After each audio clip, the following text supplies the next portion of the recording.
Channel بات کرتا ہے اٹھا کے منہ بشاہوں سے، جہاں کو باخبر کرتا ہے یہ مفلس کی آہوں سے۔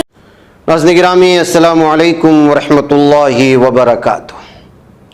آج کی بات خاص بات میں آپ لوگوں کا استقبال ہے۔ ناظرین گرامی، میں انصار عزیز ندوی اس وقت دن بھر سے آئی ہوئی کچھ اہم ترین خبروں کی تفصیلات لے کر آپ لوگوں کی خدمت میں حاضر ہوں۔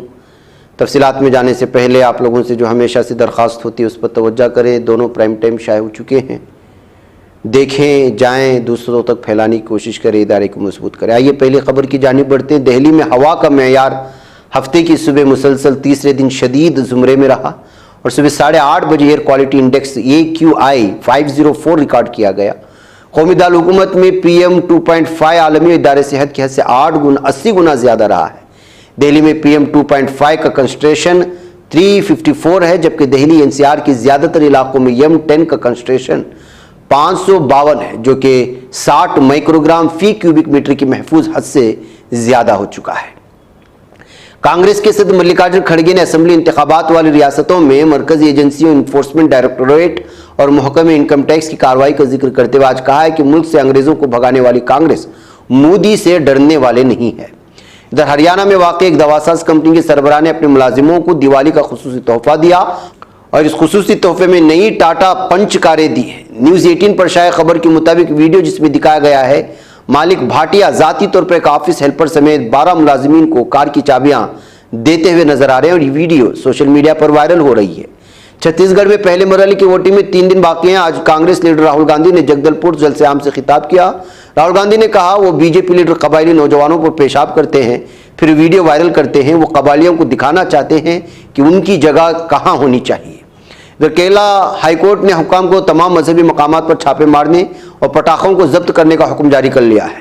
عدالت عادلانہ کے حکم دیا جاتا ہے کہ کوچین اور دیگر اضلاع کے پولیس کمشنر کی مدد سے ڈپٹی کلیکٹر تمام مذہبی مقامات پر چھاپے ماریں اور تمام مذہبی مقامات پر غیر قانونی طور پر رکھے ہوئے پٹاخوں کو ضبط کر لیں۔ اب سے مذہبی مقامات پر پٹاخے نہیں پھوڑے جائیں گے۔ صحیفوں میں خدا کو خوش کرنے کے لیے پٹاخے پھوڑنے کا کوئی حکم موجود نہیں ہے، اس پر تبصرہ کیا گیا ہے۔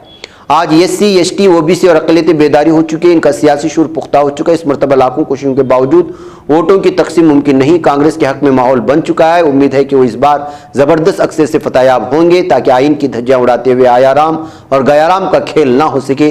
ان خیالات کا اظہار سابق IPS افسر MW انصاری نے یہاں جاری ایک پریس ریلیز میں کیا ہے۔ ادھر انفورسمنٹ ڈائریکٹوریٹ نے جمعرات کو چھتیس گڑھ میں چھاپہ ماری انجام دی اور وزیر اعلیٰ بھوپیش بگیل پر کئی طرح کے الزامات عائد کیے ہیں۔ کانگریس پارٹی کی سینئر لیڈران نے اس سلسلے میں ایک پریس کانفرنس کی، اسے BJP کی انتقام کی سیاست قرار دیا۔ انہوں نے کہا کہ یہ سب بوکھلاہٹ میں کیا جا رہا ہے کیونکہ BJP کو آئندہ اسمبلی انتخابات میں اپنی ہار نظر آ رہی ہے۔ ادھر میزورم میں سیاسی جماعتوں، گرجا گھروں، NGOs اور سول سوسائٹی کی تنظیموں نے الیکشن کمیشن سے مطالبہ کیا ہے کہ 3 دسمبر کی مجوزہ ووٹوں کی گنتی کی تاریخ کو تبدیل کر دیا جائے۔ ان کا کہنا ہے کہ 3 دسمبر کو اتوار ہے جو عیسائیوں کے لیے مقدس ہے۔ اس دن تمام شہروں و دیہاتوں میں عبادت کا اہتمام کیا جاتا ہے۔ ادھر عام آدمی پارٹی کے راجیہ سبھا کے رکن سنجے سنگھ نے دہلی ہائی کورٹ کے اس حکم کے خلاف جمعہ کو سپریم کورٹ کا رخ اختیار کیا جس میں انفورسمنٹ ڈائریکٹوریٹ کے ذریعے مبینہ دہلی شراب پالیسی گھوٹالے میں ان کی گرفتاری اور ریمانڈ کو برقرار رکھا گیا تھا۔ ادھر بہار کے چھپرا شہر میں جمعہ کی صبح ایک مذہبی تقریب کا انعقاد ہوا جس میں بھگدڑ مچ گئی۔ اس بھگدڑ میں 2 خاتون عقیدت مندوں کی موت ہو گئی جبکہ کئی دیگر افراد زخمی ہوئے۔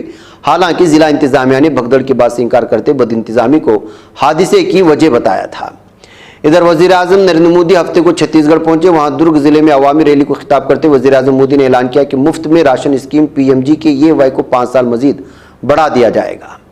ادھر کیا نتیش کمار ناراض ہیں؟ کیا انڈیا الائنس کے معمار مایوس ہیں؟ حال ہی میں سیاسی بحث نے اس وقت زور پکڑ لیا جب نتیش کمار نے ایک تقریر کے دوران کانگریس کو نشانہ بنایا۔ وزیر اعلیٰ نتیش نے کہا تھا کہ کانگریس انڈیا اتحاد کی بجائے 5 ریاستوں میں ہونے والے اسمبلی انتخابات پر زیادہ توجہ مرکوز کر رہی ہے اور انڈیا الائنس میں کوئی کام نہیں ہو رہا۔ اس کے بعد ایسا لگتا ہے جیسے انڈیا الائنس کے اندر کھلبلی مچ گئی ہے اور ڈیمیج کنٹرول کارروائی شروع ہو چکی ہے۔ ناظرین گرامی، مغربی نیپال میں جمعہ کی آدھی رات سے عین قبل 6.4 شدت کے شدید زلزلے کے بعد ہفتے کی صبح تک کم از کم 128 افراد ہلاک ہو چکے ہیں۔ ملبے تلے دبنے کی وجہ سے کئی لوگ شدید زخمی ہوئے ہیں جنہیں علاج کے لیے اسپتال میں داخل کیا گیا ہے۔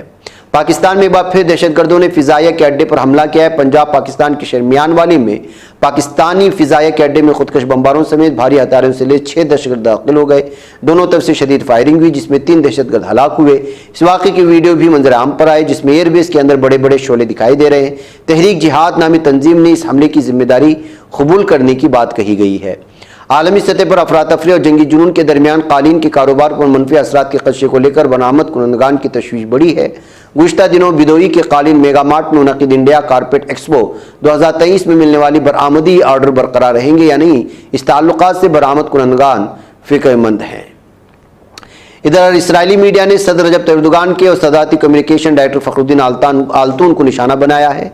صدارتی محکمہ اطلاعات کی غلط معلومات کے خلاف جنگ نے اسرائیلی میڈیا میں شدید بے چینی پیدا کی ہے۔ آن لائن اخبار ٹائمز آف اسرائیل میں رونن سحر کی طرف سے لکھے گئے مضمون اس بات پر زور دیا گیا کہ صدر اردوغان نے غزہ میں اسرائیل کے حملوں کی مخالفت کی ہے۔ ادھر حماس کے پولیٹیکل بیورو کے سربراہ اسماعیل ہانیہ نے غزہ کی پٹی میں 3 اسپتالوں پر اسرائیل کے حملے پر رد عمل کا اظہار کرتے ہوئے کہا کہ اسرائیل نے امریکہ کی حمایت سے بین الاقوامی قوانین کی خلاف ورزی کی ہے۔ اپنی تحریری بیان میں ہانیہ نے غزہ میں اسرائیل کے اسپتالوں پر منظم حملے کی مذمت کی۔ ادھر غزہ میں شفا اسپتال کے داخلی دروازے ایمبولینس پر اسرائیل کی بمباری کے نتیجے میں 13 فلسطینی جاں بحق اور 26 فلسطینی زخمی ہونے کی اطلاعات ہیں۔ غزہ میں فلسطینی وزارت صحت کی طرف سے جاری کردہ ایک تحریری بیان میں کہا کہ ابتدائی نتائج کے مطابق قابض ظالم دہشت گرد اسرائیلی فوج کی شفا اسپتال کے داخلی دروازے پر علاج معالجے کے لیے کثیر تعداد میں مصر کو لے جانے کی تیاری میں ہونے والی ایمبولینسوں پر حملے کے نتیجے میں 13 افراد شہید ہوئے تھے اور 26 زخمی۔ تکمیلی تلبینہ، طاقت، صحت اور شفا کے لیے سنت اور طب نبوی کا بہترین نسخہ۔ ناظرین، کیا آپ بھی خوشحال مالداروں کی طرح کامیاب بزنس کر کے ہزاروں اور لاکھوں روپے کمانا چاہتے ہیں؟ اگر آپ کی ہاں ہے تو آج ہی سے اپنے علاقے میں تکمیلی تلبینہ کا آسان بزنس کرنا شروع کریں اور چند ہی مہینوں میں کامیاب بزنس مین بننے کے طریقے بہترین تجربوں کے ساتھ سیکھیں۔ بزنس مین بننے کا یہ موقع کہیں آپ کے بھی ہاتھ سے چلا نہ جائے، اس لیے ابھی ہم سے رابطہ کریں۔ 9890963757 Takmeeli food products private limited, Malegaon, India. ادھر ظالم دہشت گرد اسرائیلی وزیر اعظم ملعون و مردود یاہو نے اعلان کیا ہے کہ اس نے غزہ میں موجود یرغمالیوں کی رہائی کے بغیر جنگ بندی کو مسترد کر دیا ہے۔ یاہو نے تل ابیب کا دورہ کرنے والے امریکی وزیر خارجہ اینٹونی بلنکن کے ساتھ ملاقات کے بعد اپنے اس ناپاک منصوبے کا اظہار کیا تھا۔ ادھر ترکیہ نے ظالم دہشت اسرائیل کی جانب سے جنگ بندی کے مطالبات کو قبول نہ کرنے اور شہریوں کے خلاف اپنے حملے جاری رکھنے کے بعد اپنے تل ابیب میں سفیر شاکر اوزگان توردار کو مشاورت کے لیے دارالحکومت انقرہ طلب کر لیا ہے۔ اس موضوع پر وزارت خارجہ کی جانب سے جاری کردہ تحریری بیان میں کہا گیا ہے، اطلاع دی گئی ہے۔ پاک فضائیہ کے تربیتی فوجی اڈے پر دہشت گرد حملے کو ناکام بنا دیے جانے کا بات بھی سامنے لائی جا رہی ہے۔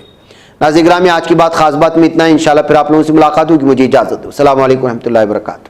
یہ چینل حق نگر بن کر کچل دیتا ہے فتنوں کو، اگر گندی ہو پالیسی تو مرتے دیکھ کتنوں کو، اسی بازار میں بکتے ہوئے دیکھا ہے سپنوں کو، سبھی یکساں ہے یہ پیغام دو غیروں کو اپنوں کو، وطن اہل وطن کا ہے گلے بے